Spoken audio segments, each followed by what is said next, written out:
ये कहानी मेरे दोस्त सुमित कुमार के दादा लेफ्टिनेंट गुरमीत सिंह की है।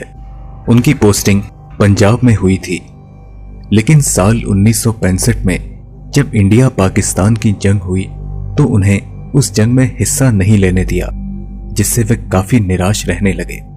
2 साल बाद उनकी पोस्टिंग कश्मीर के एक छोटे से गांव तितवाल में हुई थी।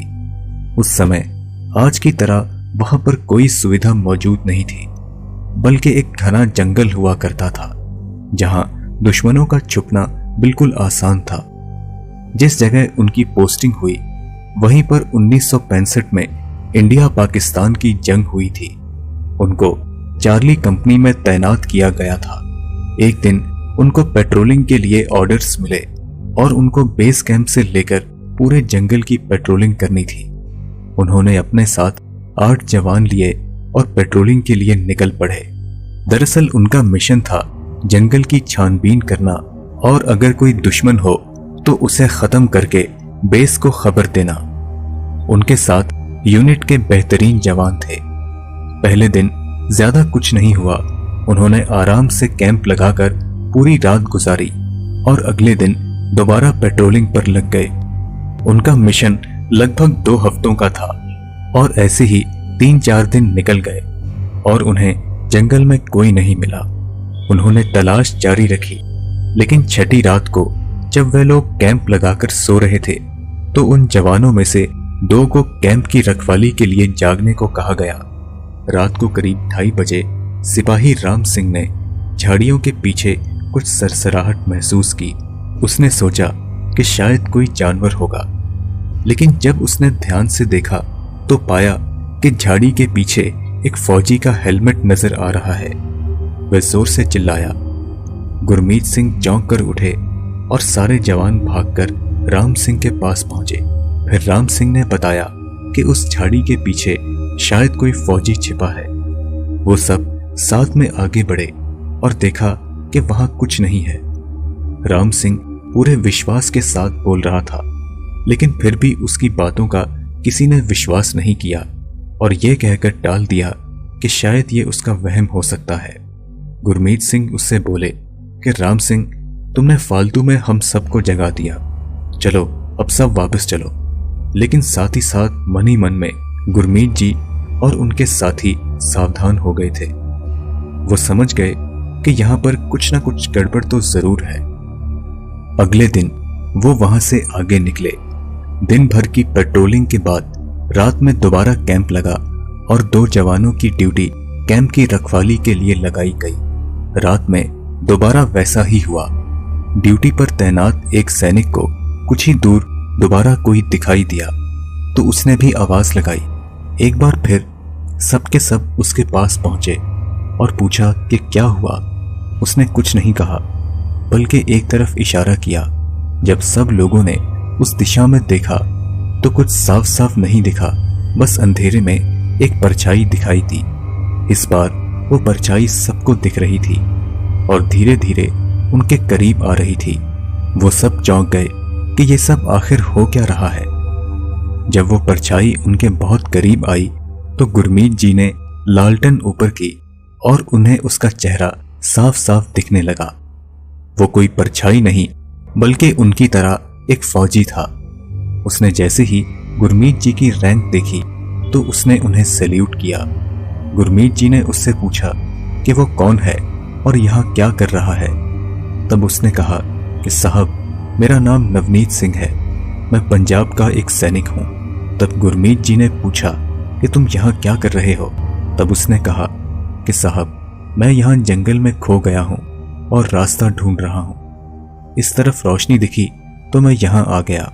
तब गुरमीत जी बोले, ठीक है, तुम हमारे साथ चलो और जब हम बेस कैंप पहुंचेंगे तो वहां से तुम्हारी बैटलियन को संपर्क करके तुम्हें वापस भेज देंगे। फिर वो सब वापस कैंप में आए और सो गए। अगले दिन वो सब दोबारा पेट्रोलिंग के लिए निकल पड़े। रात के समय सब लोग कैंप फायर जलाकर खाना खाने लगे। तब नवनीत सिंह उन्हें यह बताने लगा कि इसी जगह साल 1965 में इंडिया पाकिस्तान की लड़ाई लड़ी गई थी। उस समय यहां पर 120 लोग तैनात थे। लेकिन दुश्मनों ने अचानक हमला कर दिया और उस वक्त दुश्मन के पास 1000 की सेना थी। लेकिन जब उन 120 वीरों ने अपना साहस दिखाया तो वो पाकिस्तान की 1000 की सेना पर भारी पड़े। बदकिस्मती से वो दिन उनके लिए अच्छा नहीं था। पाकिस्तानी सेना युद्ध की पूरी तैयारी करके आई थी, लेकिन हमारे फौजियों के पास गोला बारूद बिल्कुल ना के बराबर था और नतीजा वही हुआ कि वो हार गए और पाकिस्तानी सेना जीत गई। उन्होंने इकलौते बचे भारतीय सैनिक को पकड़ लिया, लेकिन उस सैनिक ने अपने पास एक ग्रेनेड छुपाया हुआ था और जब उसे गिरफ्तार किया तब पाकिस्तानी मुश्किल से 100-200 बचे होंगे। वो लोग वहां पर कई सारे ट्रक भर भर कर बारूद लाने लगे और उस बारूद को एक जगह इकट्ठा करने लगे। जब उन्होंने सारा बारूद इकट्ठा किया तो वह जीत का जश्न मनाने लगे, लेकिन उस अकेले बचे फौजी के मन में कुछ और ही चल रहा था। उसने तय कर लिया कि आज वो इन सबको खत्म करके ही मरेगा। उसने अपनी पूरी जान लगाई और सरकते सरकते बारूद के पास पहुंच गया।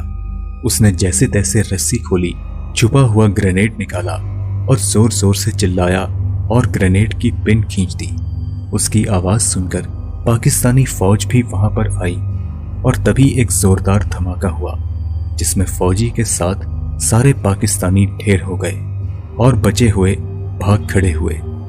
उन्हें लगा कि हिंदुस्तानी फौज ने उन पर आक्रमण कर दिया है। नवनीत की इस कहानी को सुनकर सबके रोंगटे खड़े हो गए। रोज की तरह सब लोग अगले दिन पेट्रोलिंग के लिए निकले, लेकिन उस दिन आसमान पर बादल छाए हुए थे और अंधेरा सा था, इसलिए वो सब लोग हर एक कदम ध्यान से रख रहे थे।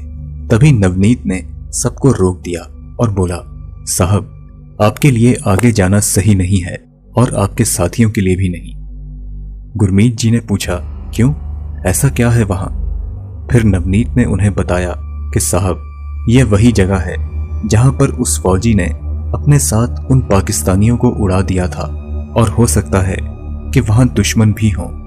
ये बात सुनकर गुरमीत जी ने उससे कहा, अरे दुश्मन की ही तो तलाश है हमें, और वैसे भी हम उन्हें यहां मारने ही आए हैं, हम सब आगे बढ़ेंगे। ऐसा बोलकर वो आगे बढ़ने लगे और सारे जवान भी उनके साथ आगे बढ़े कि तभी थोड़ी दूर जाने के बाद उन्हें सामने कुछ हलचल नजर आई। ये देखते ही गुरमीत जी ने सबको पोजीशंस लेने को कहा। कुछ साफ दिखा तो पता चला कि सामने पाकिस्तानी सैनिकों की एक फौज आ रही है। गुरमीत जी ने उन पाकिस्तानियों की रेंज में आते ही फायरिंग करने का ऑर्डर दे दिया, लेकिन ये क्या, पाकिस्तानियों पर गोलियों का कोई असर नहीं हो रहा था। उन्हें गोली तो लगती, लेकिन वो गिरकर फिर खड़े हो जाते। ये सब देखकर गुरमीत जी बहुत ज्यादा चौंक गए। उन्हें समझ नहीं आ रहा था कि वो करें तो करें क्या। जब पाकिस्तानी फौज करीब आई तो गुरमीत जी और उनके साथियों ने देखा कि उनकी आंखें सफेद हैं और वे कुछ अजीब सी भाषा में बोल रहे हैं, लेकिन सिर्फ नवनीत की गोलियों का ही उन पर असर हो रहा था और नवनीत अब खड़ा होकर दुश्मन से आमने सामने आकर लड़ाई कर रहा था। फिर गुरमीत जी ने देखा कि दुश्मन की गोलियां नवनीत को भी लग रही हैं, लेकिन उस पर मानो उन गोलियों का कोई असर नहीं हो रहा था।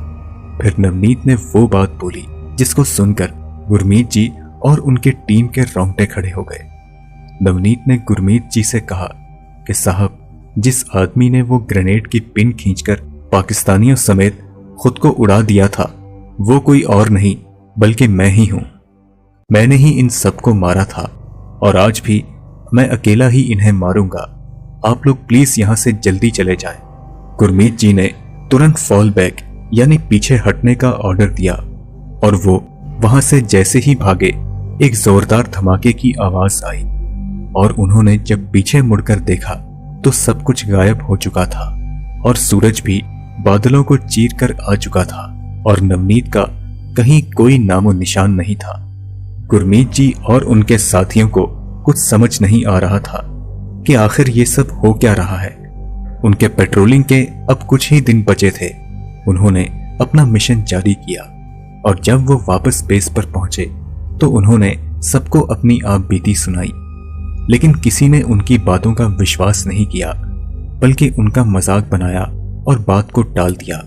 लेकिन दोस्तों, सच क्या है, ये गुरमीत जी और उनके साथी ही बेहतर जानते हैं कि उस दिन उनके साथ क्या हुआ था।